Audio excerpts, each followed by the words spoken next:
These are 10 common stockpile mistakes that I want to warn you about so you don't ruin your valuable stockpile of food. Number one, big mistake is not buying your items on sale. Now, most of the things that I buy are for my low target price. You guys can check out our price book for how to get a target price, but I keep track of the prices for the 3 grocery stores in our town so that I know when it is a good stock up price. And so I just go down my list here, keep track of when it's a good deal and when it's not. But you can save a ton of money on your stockpile by just buying your items on sale. Buying freeze-dried items. Now, freeze-dried items are really nice and they're really handy, but they are also very, very expensive. When it comes to saving money, freeze-dried is not going to come even close to saving you money. And this goes the same with buying a freeze dryer. It will take you a really, really long time to freeze dry enough food with a $3,500 freeze dryer to really make it worth the time. So make sure that it's worth your time and energy to invest in a freeze dryer or to just invest in freeze-dried food. It's really nice, really tasty, but it is also very expensive. The other thing is buying specialty prepping stockpile type foods like MREs, military rations is what they are, or the freeze-dried meals. First of all, the freeze-dried meals, most of them are nasty. Anyway, I should probably do a video testing some of them. I don't know. Comment, guys, and let me know. Do you want me to do a video testing the freeze-dried meals? Maybe they'll surprise me. But the ones that I've seen and had, which was a really long time ago, so maybe they've improved, but they were pretty gross, super expensive. Once again, you could get so many canned goods and so many cans of meat for the same price that it's really not worth it. Not storing your food in buckets. Now, you do not have to do this, but if you live in a place where there's bugs and mice, water damage, like my food storage is in my basement, so the chances of me getting water damage from my washer overflowing or a pipe breaking or something are fairly high. So I need to get all of my stuff put in buckets, and I just finally got enough buckets to do that. But get your stuff put in buckets to keep from water damage, to keep rodents out, to keep things neat and tidy and easy to move around also. Bug prevention. My number one for bug prevention is diatomaceous earth. You just sprinkle it around. All it is chopped up fossils. You sprinkle it around your stockpile room. I sprinkle it on top of my buckets. Get food grade, and it's perfectly safe to eat. They give it to animals and humans to help kill parasites, and what happens is the bugs will walk through that and it breaks up their exoskeleton, and then they dehydrate and die. That's all that happens. Perfectly safe for animals and humans to eat. So I just sprinkle it around my stockpile room, and then I don't have to worry about bugs. Not that we have hardly any here in Wyoming anyway, but then I don't have to worry about bugs getting into my food storage. Mouse prevention. A viewer sent in this tip, and she said to put peppermint oil on little cotton balls or rags or whatever, or just dab it along wherever mice come in. But if you put in steel wool or SOS pads, either one, they're both the same thing, but steel wool in all the big holes. And then if you take peppermint oil and put it on little cotton balls and set it in strategic areas, mice don't like that. I didn't know that about the peppermint. So that's a really good tip to keep the mice. You're gonna have to keep the mice out of your food. It's not going to do you any good to go and prep all of this food and then not have it be edible if mice get into it. Now, I'll be honest, in a really tight situation, you're going to be eating that food that the mice were in. If you just cook it, it will kill the bacteria. Your food just needs to get above 175 degrees and it will kill the bacteria. But I know you don't want to do that and don't want to think about doing that. But in a survival situation, you may have to eat that food that the mice got into. Not buying enough food. Now, it can be totally overwhelming to start your stockpile, but not buying enough food could really be a big problem.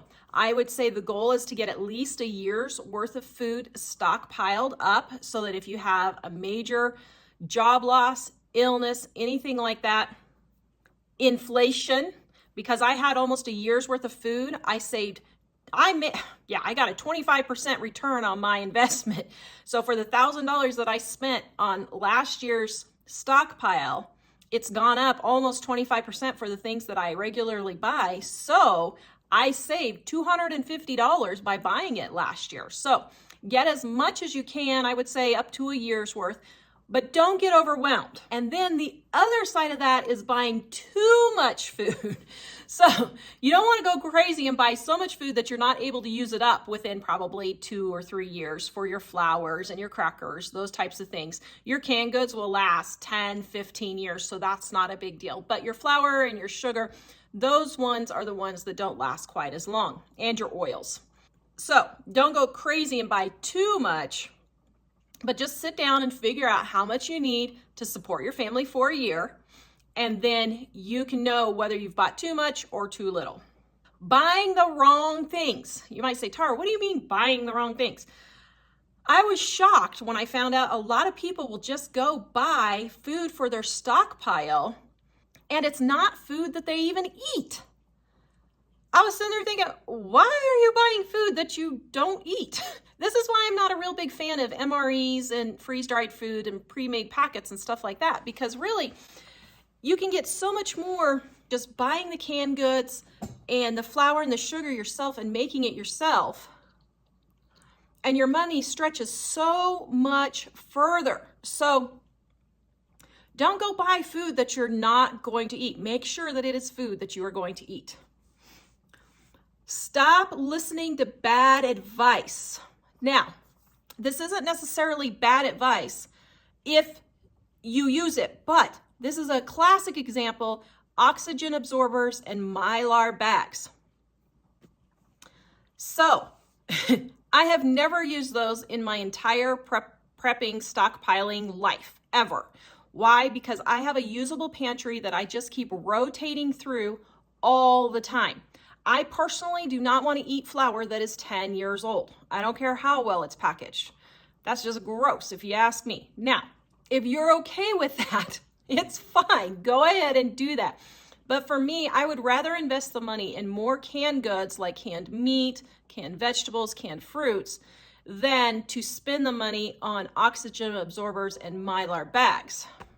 Not to mention, it's also a lot of work that I don't have the time or energy to invest in also. Now, I'm not saying if you use those things that you're a bad person or anything. I'm just saying that that advice is not good for all people. So pick the advice that you will use and don't just do something because someone else tells you to do it. Next is not getting a good combination of foods. So rice and beans makes a complete protein. Rice, beans, salt, and maybe some taco seasoning. You could live off of that for several months or years if you really had to. So make sure that you will get foods that combine well together. The next is not starting with the basic foods.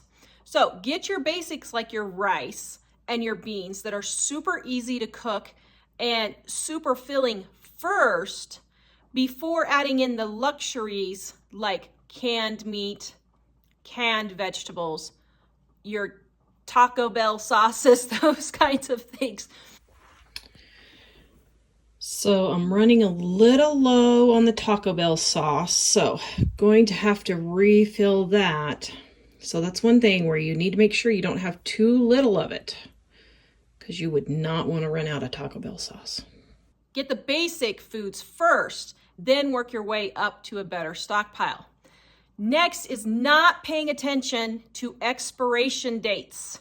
Yes, these are very important, mostly with your flour-based items, your oil-based items. Those are the two that are the biggies that you really have to be careful watching the expiration dates.